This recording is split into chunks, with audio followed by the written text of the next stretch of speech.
স্বনির্ভর গোষ্ঠীর মহিলাদের কর্মসংস্থানের ক্ষেত্রে উৎসাহ করতে আলোচনা সভা অনুষ্ঠিত হলো। মালদার কালিয়াচক 2 নম্বর ব্লকের রথবাড়ি গ্রাম পঞ্চায়েতের বাবলা আইডিয়াল হাই মাদ্রাসা মাঠে অনুষ্ঠিত হয় এই আলোচনা সভা। উপস্থিত ছিলেন রথবাড়ি গ্রাম পঞ্চায়েতের স্বনির্ভর গোষ্ঠীর সিএসপি ব্যাংক সংযোগ কর্মী তাসলিমা নাসরিন সহ শতাধিক স্বনির্ভর গোষ্ঠীর মহিলা সদস্যরা। আলোচনা সভার মধ্যে দিয়ে মহিলা গোষ্ঠীর সদস্যরা এলাকায় কর্মসংস্থান করার দাবি জানান। তারা বলেন, গ্রামে রোজগার না থাকায় ভিন রাজ্যে চলে যেতে হয় বাড়ির উপার্জনকারী স্বামী ও ছেলেদের। মহিলাদের বাড়িতে থেকে একা পরিবার চালানো কষ্টকর হয়ে দাঁড়ায়, তাই বাধ্য হয়ে ব্যাংক থেকে ঋণ করতে হয় তাদের, কিন্তু সেই ঋণ শোধ করাটাই কাল হয়ে দাঁড়ায় তাদের কাছে। তাই তারা চান এলাকায় কর্মসংস্থান হলে আয় করে ঋণ পরিশোধ করতে পারবেন তারা।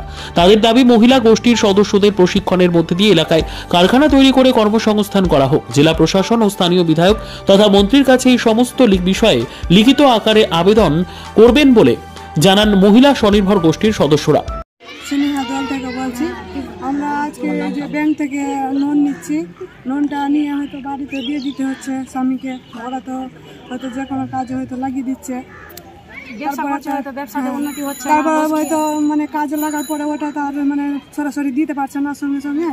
তো আমরা চাইছি যে সেই লোনটা শোধ করার জন্য মানে কি কোনো কাজ যদি হয় তো ভালো হবে। যে কোনো কাজ আমরা কাজ উল্লেখ করতে পারছি না, যে কোনো কাজ হলেই হবে। আমরা কাজ করতে চাইছি, আমরা প্রশাসনের কাছে আবেদন করছি যে কোনো কাজ আমাদেরকে দেওয়া হবে, আমরা কাজ করতে চাই। আপনার নাম? রুনু সরকার। দিদি ডেকেছিলেন আমাদেরকে স্বনির্ভর হওয়ার জন্য, একটা আলোচনা করা হয়েছে। প্রত্যেকেই যাতে দৈনন্দিন কাজে যুক্ত হয় তার জন্য একটা ডেলি ইনকামের তো প্রয়োজন আছে। প্রত্যেকেই চাই, প্রত্যেকটা মেয়েই চাই স্বনির্ভর। অনেক কিছুই হয়, কারণ আমরা টাকা নিয়ে এসে তো আমাদের একটু বর্ডে দিয়ে দিতে হয়।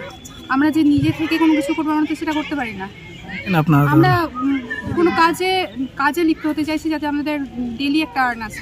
প্রথমে বিডিও সাহেবের কাছে বলবো, দিদি যেরকমভাবে বললো ওরকমভাবেই যাবো। প্রথমে তারপর বিডিও সাহেব আছেন, তারপরে সাবিনা দি আছেন, সাবিনা দিদির কাছে যাবো, তারপর ডিস্ট্রিক্টে মানে কর্মসংস্থানের দাবিতেই যে কোনো কাজের জন্য যে কোনো কাজ হলে আমি ওদেরকে ডাকলাম যে মহিলাদেরকে দেখছি লোন নিচ্ছে, লোন পরিশোধ করতে খুব হিমশিম হয়ে যাচ্ছে। আমাকে উঠাতে যেতে হয়, আবার কোনো সময় ম্যানেজার যায়, কোনো সময় আমার সঙ্গে লোক যায়, কোনো সময় একাও চলে যেতে হয় লোন উঠাতে।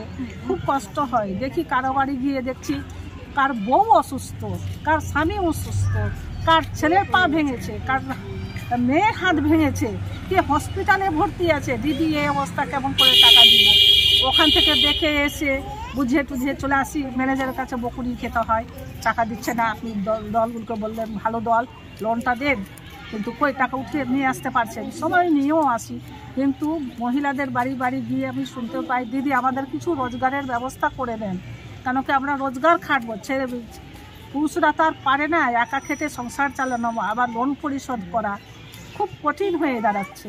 তাই আমরা স্বামীদের পাশে থাকতে চাই, কিছু কাজ চাই সরকারের কাছে। আমাদের সাবিনাদিকে সালাম জানাই, আমাদের সাবিনাদির কাছে পাঠাবো, আমরা ডিস্ট্রিক্টে যাব, আমরা প্রশাসনকে জানাবো, জানিয়ে আমরা এই মহিলাদের জন্য একটা প্লাস্টিক ফ্যাক্টরির দাবি জানাবো।